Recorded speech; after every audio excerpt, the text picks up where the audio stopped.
मैं राकेश परमार। मित्रों, आज जैसा कि मैंने कल अपने फेसबुक लाइव में कहा था कि अगर आज कोई बहुत बड़ा घटना नहीं होता है तो मैं वैक्सीन जिहाद पर बात करूंगा, वैक्सीन के नुकसान पर बात करूंगा, उसके मंशा और उसके उद्देश्य पर बात करूंगा। वैसे आज तो एक बहुत बड़ा कांड हुआ, हमारे लिए तो बहुत बड़ी बात है, लेकिन जिसने किया उसके लिए कोई बड़ी बात नहीं है, यह तो वो करता ही नहीं।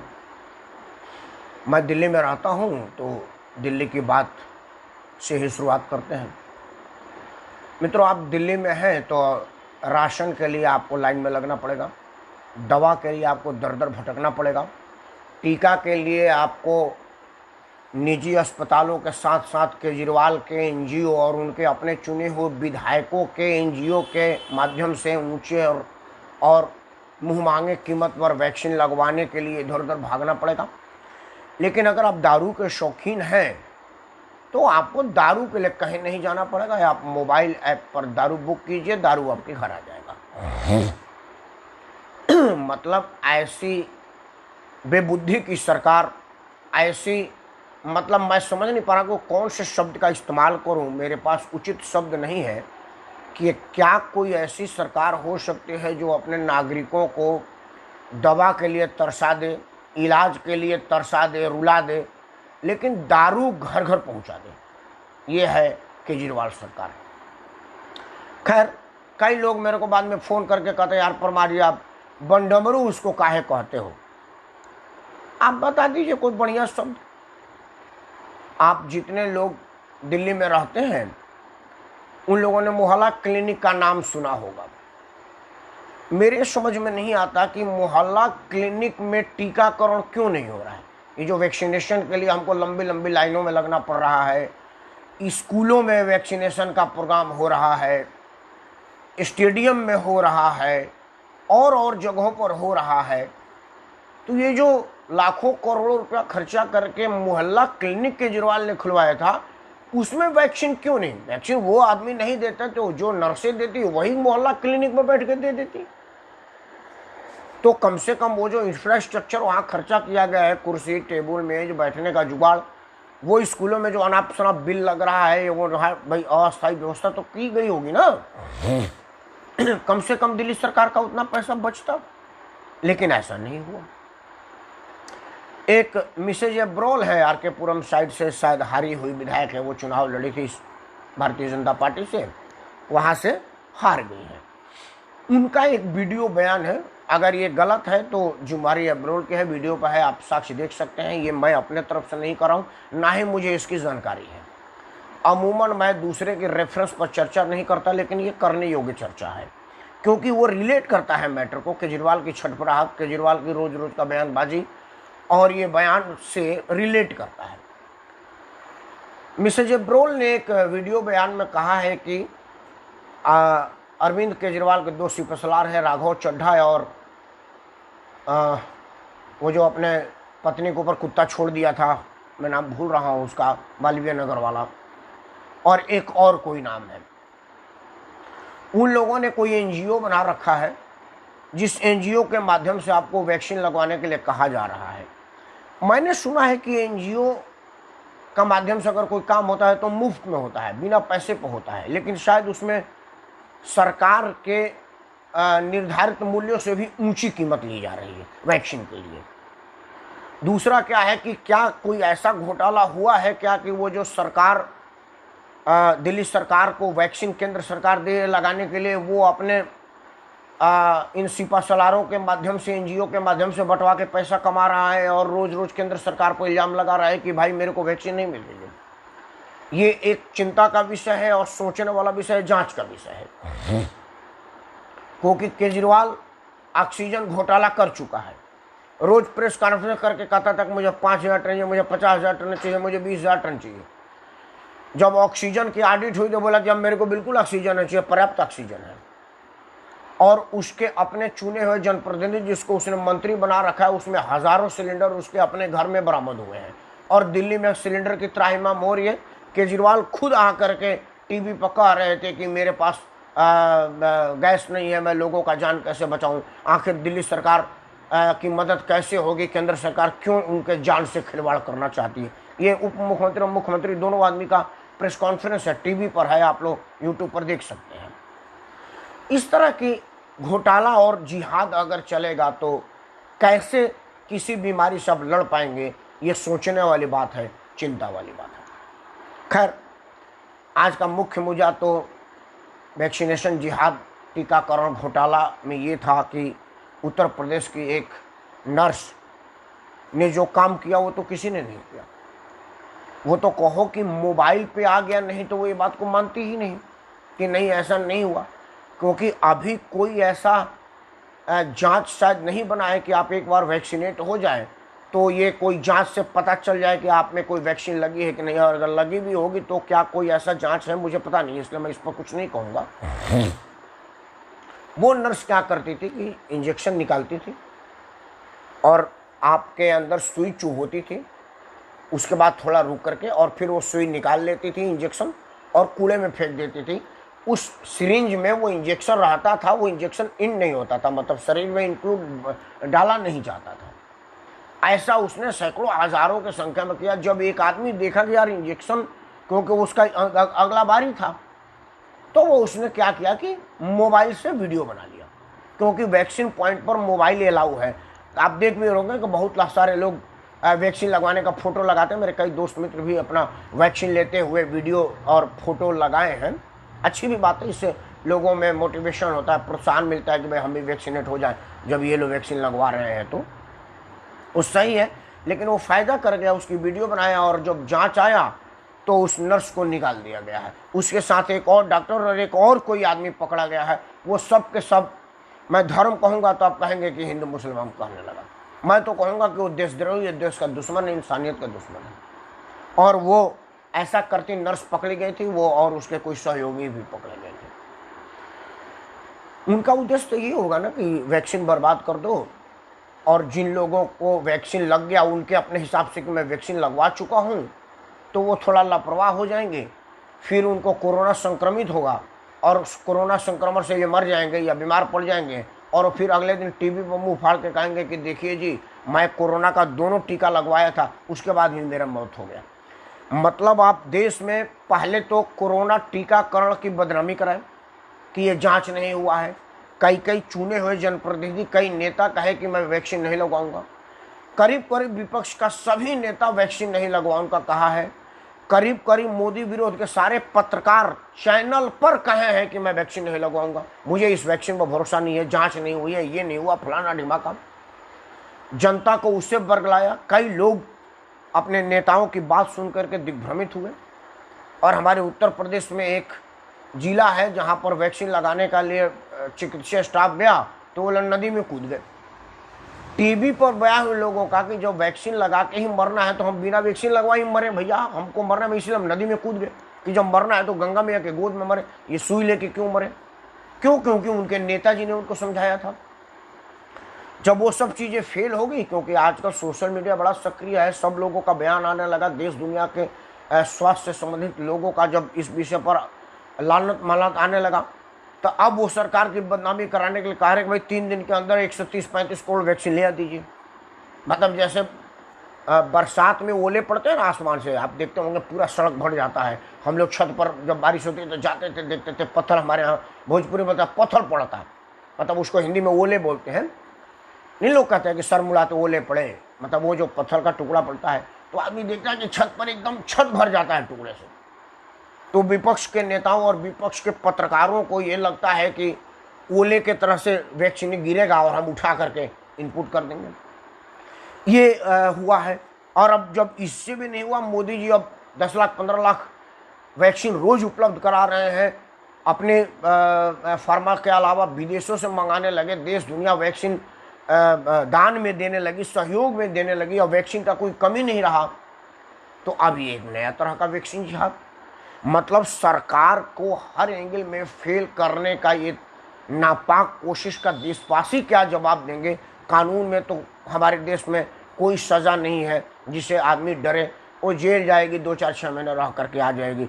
हो सकता है वो जेल जाए तो वो जैसे काफिर डॉक्टर था, काफिल नाम है वैसे उसका, मैं काफिरे कहता हूँ, वो काफ़ी डॉक्टर था, उसने कहा था कि तुम 100 करोड़ हम 20 करोड़ हैं, आमने सामने हो जाए, कत्लेआम मचा देंगे, योगी तेरी हैसियत है तो गिरफ्तार करके दिखा। उसके पक्ष में लोग बोलने लगे। मतलब हमारे यहाँ विपक्ष की राजनीति के लिए कोई मुद्दा नहीं चाहिए, बस ये देखना चाहिए कि कहाँ मोदी को घेरने का मौका मिल रहा है, सही है गलत है ये नहीं सोचेंगे। चाहे उनको सुप्रीम कोर्ट जुतियाँ मारे या समाज लतिया में, उनको बोलना है, बोल कर हिट एंड रन करना है।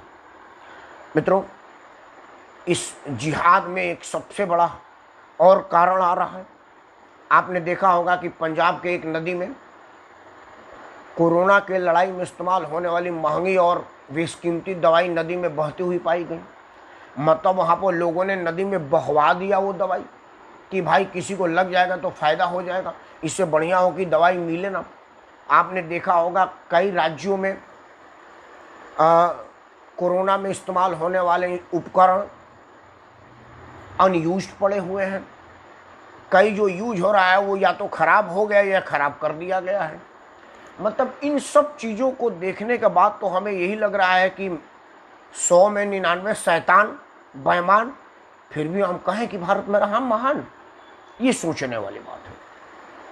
मित्रों, आज हम इस विषय पर बात करना नहीं चाह रहे थे, लेकिन ये आंखें खोलने वाला है, आई ओपनर है हमारे समाज के लिए। और ये सरकारी स्तर पर नहीं होगा, क्योंकि सरकारी स्तर पर जैसे कोई एक्शन लिया जाएगा विपक्ष की राजनीति करने वाले लोग उसके साथ हो लेंगे। यहाँ तो चीफ सेक्रेटरी को अवमानना के मामले में नोटिस दिया जा रहा है तो सारा विपक्ष कह रहा है कि ऐसा तो पहली बार सुना। मतलब उनको उसमें भी नहीं देखना है कि यार अधिकारी ने दुष्टा किया है, भारत के प्रधानमंत्री highest civil authority of India के सम्मान में गुस्ताखी किया, मतलब वो हमारे सम्मान में गुस्ताखी, आपके सम्मान में गुस्ताखी किया, लेकिन चूंकि यहाँ पर मोदी को घेरना है तो घेरना है। इन सब बातों पर बड़ा क्षोभ होता है कि क्या हमारे देश में कभी कोई ऐसी क्रांति आएगी जो इन सब चीज़ों को बदलेगी, क्योंकि ये चीज़ों को जब तक बदला नहीं जाएगा हमारा देश रसातल में जाएगा। मुद्दों की पहचान करके जब तक विरोध नहीं होगी और विरोध करने वालों की अकाउंटेबिलिटी जब तक फिक्स नहीं होगी कि भाई आप कह रहे हैं कि मैं टीका नहीं लगवाऊंगा, तो उसका आधार क्या है।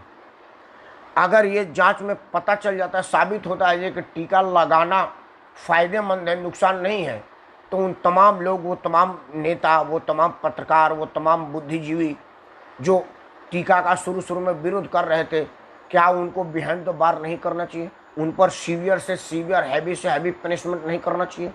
भारी से भारी जुर्माना और सज़ा नहीं होना चाहिए? और बाकायदे उसका लाइव टेलीकास्ट क्रिकेट मैच की तरफ से हो, जो दुनिया देखे कि भाई इन नेताओं ने वैक्सीन के विरुद्ध मुहिम चलाया, टीवी पर मुंह फाड़ करके कहा कि मैं वैक्सीन नहीं लगाऊंगा। कोई कह रहा था कि भाजपा का वैक्सीन है, कोई कह रहा था कि संघ का वैक्सीन है। यहाँ तक कि कुछ लोग मेरे मित्र थे, वो मेरे को फ़ोन किए कि राकेश तूने वैक्सीन लगवा लिया? मैं बोला ये क्यों पूछ रहा? अरे यार अभी तो मेरा बच्चा ही नहीं हुआ यार, मेरी शादी थोड़ी लेट हुई, सुन रहा हूँ कि इससे नपुंसकता हो रही है। बताइए, इतनी वाहियात दुष्प्रचार। वैक्सीन मतलब ये तो राष्ट्रीय क्षति का मामला है, ये तो देशद्रोह से भी बड़ा देशघातक मामला है। ऐसे लोगों पर क्या सज़ा हो? जब तक ये आम समाज में कंसेंसस नहीं बनेगा, आम समाज में आम सहमति नहीं बनेगी, तब तक हमारे लोग हमको बरगलाते रहेंगे, बहकाते रहेंगे। जब तक उस नर्स के अड़ोसी पड़ोसी रिश्तेदार घर वाले उसको जुतियाँ नहीं मारेंगे कि यार तू सुई चुभो करके मेडिसिन फेंक देती थी, ऐसा उद्देश्य क्या था, तब तक सजा नहीं होगा। क्योंकि कोर्ट कचहरी में तो जाकर वो नेता बन जाएगी, क्योंकि विपक्ष के राजनीति वाले उसको मोहरा बना लेंगे। एक वो पागल आदमी मोदी के विरुद्ध खड़ा हुआ, मुलायम सिंह के बेटे ने उसको समर्थन दे दिया ना भाई कि चलिए हमारे साथ आ जा। मतलब ये भी नहीं देखा कि मैं कहाँ जा रहा हूँ, सिर्फ पत्थर में सिर मार रहा हूँ। तो हमारे देश में इस तरह की बात हो रही है। मैं आप सबसे हाथ जोड़ के प्रार्थना करता हूँ, रोज़ आप लोगों के सामने निवेदन करता हूँ कि कृपया जनहित के मुद्दा को पहचानिए और इन नेताओं के बहकावे में ना आइए, क्योंकि नेता अब इसमें मुझे कहीं कोई संदेह नहीं रहा कि हमारे देश का कोई भी नेता देशभक्त और देश हित का सोचने वाला नहीं है। वो अपनी राजनीतिक हित या अपने हित की सोचता है, ये साबित हो गया है। तो क्या इन सारे नेताओं को रसातल में डाल करके, भूसे के बोरी में डाल करके गंगा जी में फेंक दिया जाए और एक नई कोमल फिर निकले? या कोई ऐसा, हालांकि अनुचित मांग है, ये भड़काऊ भाषण के श्रेणी में आएगा कि क्या जनता इन सब लोगों को घेर घेर करके जुतियाँ मारे और उनको मार मार के पूछे कि भाई बता वैक्सीन में बीमारी कहाँ है। उन सरकारी अफसरों से पूछे कि भाई बताओ वैक्सीन लगाने की जगह नदी में बहता हुआ क्यों दवाई पाई गई, वो क्या जिम्मेवारी थी। उन लोगों को पूछे कि भाई गैस का सिलेंडर अस्पतालों में नहीं था और तेरे गोदाम में इतना ज़्यादा सिलेंडर कहाँ से था। उन नेताओं से पूछे कि भाई रोज़ टीवी पर मुंह फाड़ के कह रहा है कि मेरे ऑक्सीजन की कमी है, और जब ऑक्सीजन ऑडिट आ गया तो बोला कि नहीं अब ऑक्सीजन पूर्ति हो गई है। मतलब तेरे पास ऑक्सीजन की कमी नहीं थी, ऑक्सीजन के नाम पर तो केंद्र सरकार से ले रहा था और अपने मंत्रियों के माध्यम से उसको होने पौने दाम पर बेच रहा था, और जब उसकी ऑडिटिंग शुरू हो गई तो पता चल गया कि अब फंस जाएंगे, तो तूने बोला कि अब जरूरत नहीं है। जैसा कि मिस्टर ब्रोल ने कहा है कि इंजेक्शन निजी हाथों के द्वारा लगाए जा रहे हैं, मतलब अस्पतालों के अलावा एनजीओ के माध्यम से, तो क्या वैक्सीन बनाने वाली कंपनियों ने निजी सेल किया है क्या? क्योंकि जहां तक मुझे मालूम है कि राज्य सरकार मतलब दिल्ली सरकार ने वैक्सीन खरीदने के लिए ग्लोबल टेंडर लगाया था, तो कंपनियों ने कहा था कि हम सिर्फ केंद्र सरकार के साथ बिजनेस करेंगे। तो जो केंद्र सरकार के साथ ही बिजनेस हो रहा है और केंद्र सरकार को सप्लाई हो रहा है, तो फिर एनजीओ के पास ये वैक्सीन गया कहाँ से, ये एक बड़ा जांच का विषय है। ये सब जब तक नहीं होगा तब तक ये देश फले फूलेगा नहीं, और ये देश रसातल में जाता ही रहेगा, और हम लोगों को जाति पाति धर्म क्षेत्र समुदाय के नाम पर भड़काया जाता रहेगा। मित्रों, वीडियो बंद करने से पहले हमारे विपक्ष का ही राजनीति करने वाला देश है राज्य है केरल।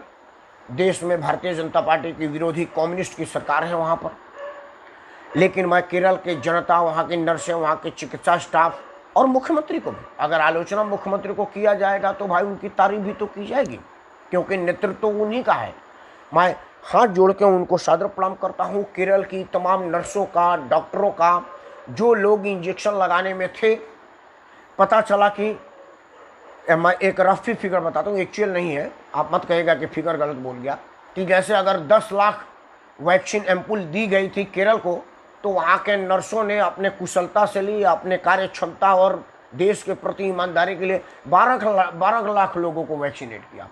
मैं ये पूछा, अब मैं जब गया था अपोलो में वैक्सीन लेने के लिए, तो ये प्रश्न पूछा कि सिस्टर ऐसा क्यों होता है, तो उसने बोला कि देखिए अगर 5 डोज का होता है तो उसमें 5.5 डोज भर की दवाई होती है, क्योंकि इंजेक्शन निकालना, फिर उसको ऐसे एयर निकालने के लिए 2-4-5 बूथ बर्बाद होना था। ये अगर 10 बार बर्बाद होगा तो एक इंजेक्शन भर का केमिकल बर्बाद होता है। तो केरल की नर्सें, चूँकि नर्सिंग में वहाँ बड़ा ट्रेंड लोग हैं, क्योंकि वो जो मेरे को इंजेक्शन दे रही थी अपोलो वाली, वो भी खुद केरल की है, तो कह रहे थे कि अमूमन हमारे यहाँ में नर्सेज बहुत ज़्यादा हैं, और उन लोगों ने बड़ी बारीकी से एक बूंद भी बर्बाद ना हो इस बात का प्रयास किया होगा, और एयर निकालने का विशेष ध्यान दिया होगा कि एक बूंद भी, एक भी ड्रॉप बर्बाद ना हो। इस तरह का कोई प्रयास हुआ होगा, तब जाकर के इतनी निपुणता आई होगी कि 10 लाख वैक्सीन में 12 लाख लोगों को वैक्सीनेट कर दिया गया था। आज मैं तारीफ कर रहा हूँ, गुणगान कर रहा हूँ। भारत के माननीय प्रधानमंत्री, यशस्वी प्रधानमंत्री ने भी केरल की तारीफ की है कि केरल में जितनी डोज दी गई थी उससे ज़्यादा लोगों को लगाया गया, और एक जगह ऐसा है जहाँ जितने लोगों को दी गई उससे आधे लोगों को भी नहीं लगा। और बहुत अनफॉर्चुनेट है कि जहाँ पर इंजेक्शन की बर्बादी हुई है वो सब गैर भाजपाई राज्य है। ये बहुत चिंता का विषय है और ये निंदा का भी विषय है। इसमें सबसे अव्वल झारखंड है। खैर, ऐसा ना हो तभी जाकर के ये देश हित में होगा, क्योंकि ये मोदी का विरोध नहीं है, ये देशवासियों का विरोध है, देश का विरोध है, और ये देश के घात का बात है। इस पर तो मेरे ख्याल से 307, 302 का केस होना चाहिए। मतलब ये गैर इरादतन हत्या का केस होना चाहिए कि आप एक आदमी के दिमाग पर ये बात डाल रहे हैं कि भाई तू वैक्सीनेट हो गया, अब तू थोड़ी लापरवाही कर और तेरे को कोरोना संक्रमण हो, दूसरों में भी फैलाए और खुद भी मर, और जा करके कहा कि मैंने दोनों वैक्सीन ले लिया था तब भी मैं कोरोना से मर रहा हूँ, तो जा करके देश में वैक्सीन की बदनामी होगी और देश का बदनामी होगा।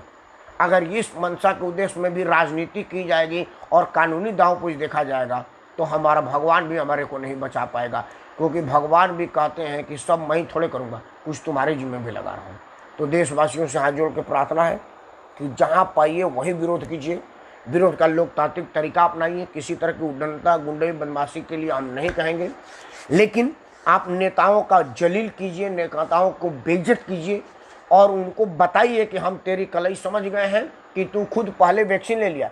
जिन जिन लोगों ने विरोध किया था वो सब वैक्सीनेट हो गए। अखिलेश यादव ने वैक्सीन ले लिया, राकेश टिकैत ने वैक्सीन ले लिया, वो जो आशुतोष पत्रकार था जो कह रहा मैंने लूंगा उसने वैक्सीन ले लिया। सब विपक्ष के नेता जो आपको कह रहे थे कि वैक्सीन मत लो, वो सबसे पहले वैक्सीन लिए, लेकिन आपको कह रहे कि वैक्सीन मत लो। मतलब ये उसी तरह से है कि उसका लड़का विदेश में पढ़ेगा और आपका लड़का चौराहा विश्वविद्यालय में पढ़ेगा। वो चाहते हैं कि आप जाहिल बने रहें। जाहिल नहीं रहेंगे तो हमारा पीछा कैसे करेंगे, हमारे जय में जय कैसे मिलाएंगे। ऐसा ना हो, आप शिक्षित रहिए, समृद्ध रहिए और इन देशद्रोहियों, देश के दुश्मनों से होशियार रहिए। इन्हीं शब्दों के साथ मैं राकेश परमार ये दुआ करता हूँ कि आपको वैक्सीन लगी हो या ना लगी हो, कोरोना आपको ना छुए और आप तुरंत अपने नज़दीकी स्वास्थ्य केंद्र पर जाइए जहाँ वैक्सीनेशन की सुविधा उपलब्ध है, वहाँ से वैक्सीनेट होइए और कोरोना से इस पूरे देश को महफूज कीजिए। आप स्वस्थ रहें, आपका परिवार स्वस्थ रहे, ये दुआओं, यही मनोकामना, यही शुभकामना के साथ मैं राकेश परमार आप सबको सादर प्रणाम करता हूँ। जय हिंद, भारत माता की जय।